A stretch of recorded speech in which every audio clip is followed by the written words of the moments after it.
Menimbang bahwa setelah hakim mencermati semua bukti dari termohon, tidak ada satupun bukti adanya surat panggilan yang dilayangkan oleh termohon kepada pemohon, sehingga pemohon tidak mengetahui dirinya masuk ke dalam daftar pencarian orang DPO.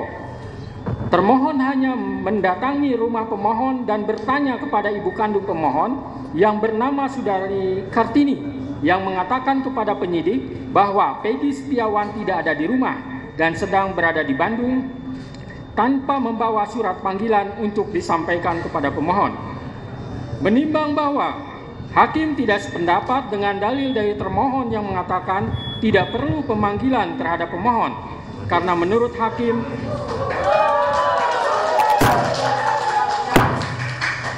jangan ditanggapi dulu ya sebelum selesai baca putusan.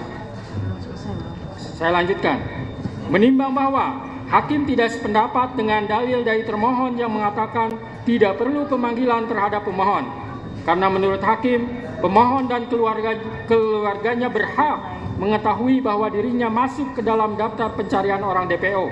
Guna pembelaan diri, terlebih lagi kewajiban harus adanya pemanggilan tersebut secara nyata dan tegas telah diatur dalam Peraturan Kepala Kepolisian Negara Republik Indonesia Nomor 14 Tahun 2012 tentang Manajemen Penyidikan Tindak Pidana dan Peraturan Kepala Kepolisian Negara Republik Indonesia Nomor 6 Tahun 2019 tentang Penyidikan Tindak Pidana. Sehingga dengan demikian, menurut hakim penetapan DPO atas nama pemohon yang terjadi dalam rentang waktu antara tahun 2016 sampai tahun 2024 tidak sah menurut hukum.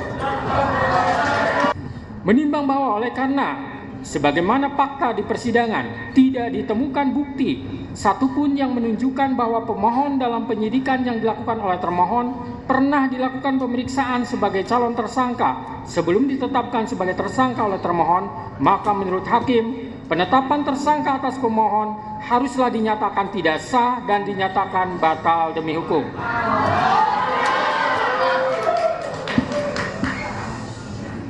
Menimbang bahwa berdasarkan pertimbangan di atas, maka alasan-alasan permohonan pra-peradilan yang diajukan oleh pemohon haruslah dinyatakan beralasan menurut hukum dan patut dikabulkan. Menimbang bahwa oleh karena penetapan pemohon sebagai tersangka didasarkan pada penyidikan yang tidak sah, maka seluruh tindakan termohon terhadap pemohon menjadi tidak sah.